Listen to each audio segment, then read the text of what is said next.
بسم اللہ الرحمن الرحیم۔ اللہ تبارک و تعالی نے انسانوں کو مختلف حالات سے گزارا اور انسانیت مختلف تاریخوں میں مختلف حالتوں سے گزرتی رہی ہے۔ اسلام نے تمام حالتوں میں انسانوں کی رہنمائی کی ہے۔ حالت غم میں وہ کیسے رہے، خوشی کی زندگی وہ کیسے گزارے،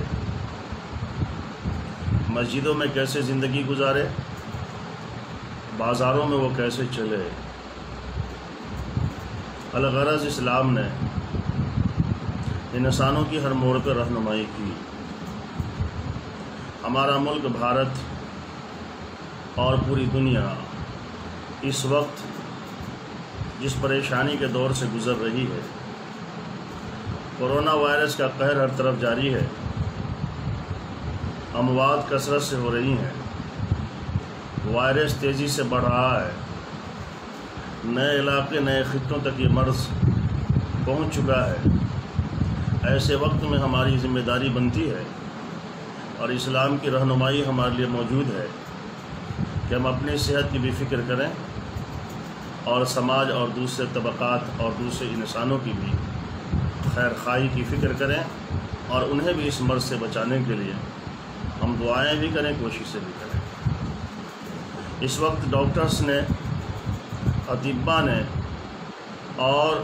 اس مرض سے مقابلہ کرنے والی پوری ٹیم نے، ہماری حکومت نے، سب نے لوگوں سے گزارش کی، ہمارے علماء نے، امارت شریعہ کے امیر شریعت مفکر اسلام حضرت مولانا سید محمد ولی رحمانی صاحب دامت برکاتہ نے، اور ملک کی دوسری تنظیموں کے علماء اور سربراہ حضرات نے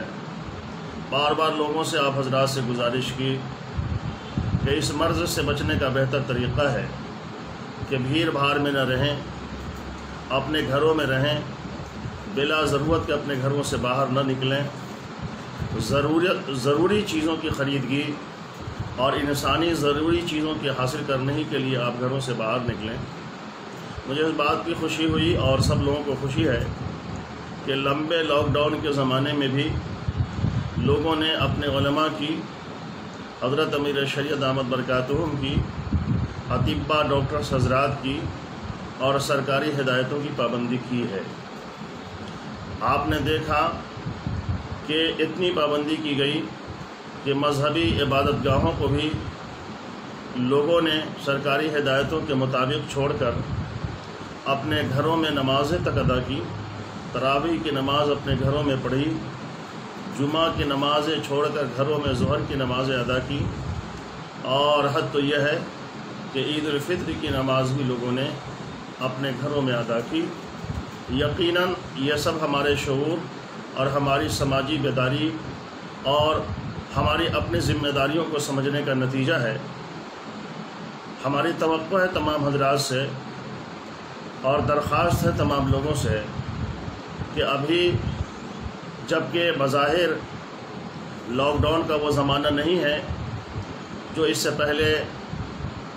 تھا، بہت ساری مراعات اور چھوٹ نظر آ رہی ہیں، لوگ سڑکوں پہ ہیں، دکانیں کھل رہی ہیں، آفس کھل رہی ہے اور سرکاری دفاتر بھی کھل چکے ہیں، ٹرینیں چل رہی ہیں، ہوائی جہاز کی آمد و رفت شروع ہے اور دوسری پرائیویٹ گاڑیاں بھی چل رہی ہیں۔ اس لاک ڈاؤن کے ختم ہونے کی وجہ سے اور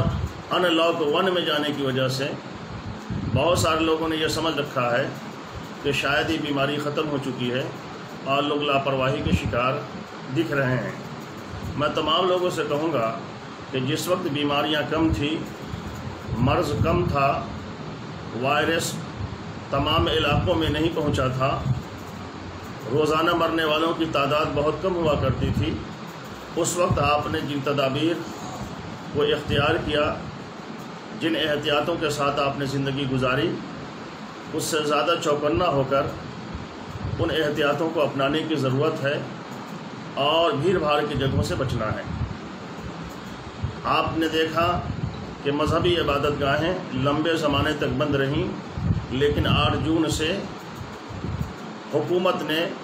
بعض ہدایتوں کے ساتھ عبادت گاہوں کے کھولنے کی اجازت دی۔ اللہ کے فضل سے، اس کی مہربانی سے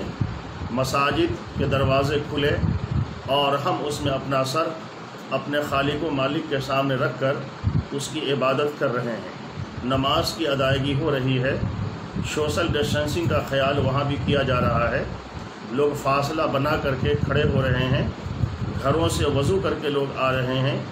مسجد کے وضو خانے کا استعمال کم سے کم یا نہیں لوگ کر رہے ہیں، ماسک لگا کر کے آ رہے ہیں، مسجد کے استنجا خانے اور بیت الخلاء کا استعمال لوگ نہیں کر رہے ہیں۔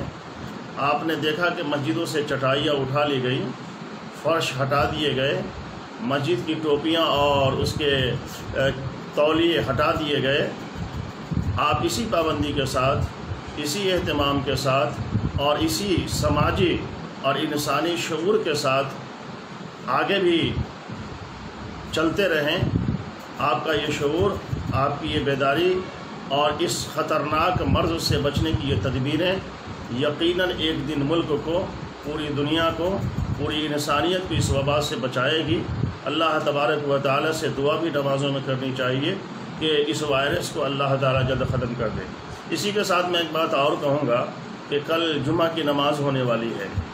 جمعہ کی نماز کے سلسلے میں بہت سارے لوگوں کے فون آ رہے ہیں، لوگ پیچیدگیوں میں مبتلا اپنے آپ کو محسوس کر رہے ہیں، لیکن میرا ماننا یہ ہے کہ پریشان ہونے کی ضرورت نہیں ہے۔ جمعہ کی نماز بھی انہی فاصلوں کے ساتھ، جس طریقے سے آپ ابھی نمازیں پڑھ رہے ہیں، اس طریقے سے ادا کر سکتے ہیں۔ اگر لمبی جمع، اگر بھیڑ بھاڑ کا زیادہ خطرہ ہے، وہ علاقے جہاں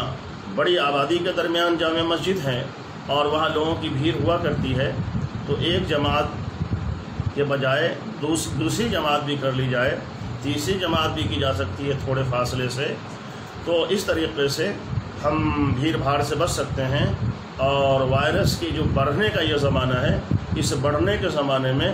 ہم اپنے آپ کو بھی بچا سکتے ہیں، سماج کو بھی بچا سکتے ہیں۔ یہ ہماری درخواست ہے۔ انہی درخواستوں کے ساتھ آج ہم آپ کے سامنے حاضر ہیں، اور پھر آپ سے درخواست کریں گے کہ جس طریقے سے آپ نے ابتدائی دنوں میں، شروعاتی دور میں اپنے آپ کو بہت بچایا، سماج کو بچایا اور اپنی ذمہ داریوں کو سمجھا، لوگوں کو بیدار بھی کیا، خود بھی بچے، دوسروں کو بھی بچایا، اور لوگوں نے اعلان کیا، اپیل کی، لوگوں نے اپیلوں کو مانا۔ اسی طریقے سے آج جب مرض بڑھ رہا ہے تو آپ کی فکر مندی یقیناً بڑھے گی۔ مسافہ وغیرہ مسجد میں آتے ہوئے عموماً ایسا ہوا کرتا تھا کہ مسافے بھی لوگ کیا کرتے تھے، یہ محبت کی علامت ہے۔ اس وقت مسافہ سے، معانقے سے بھی پرہیز کیا جائے۔ باتیں کرنی ہو تو تھوڑا فاصلہ بنا کر کے باتیں کی جائیں، ماسک ضرور لگائیں۔ اسی طریقے سے مساجد میں چھوٹی عمر کے بچے، بوڑھے لوگ اور وہ حضرات جو بیمار چل رہے ہیں، وہ بھی اگر نہیں آئیں تو بہتر ہوگا، اور سماج کو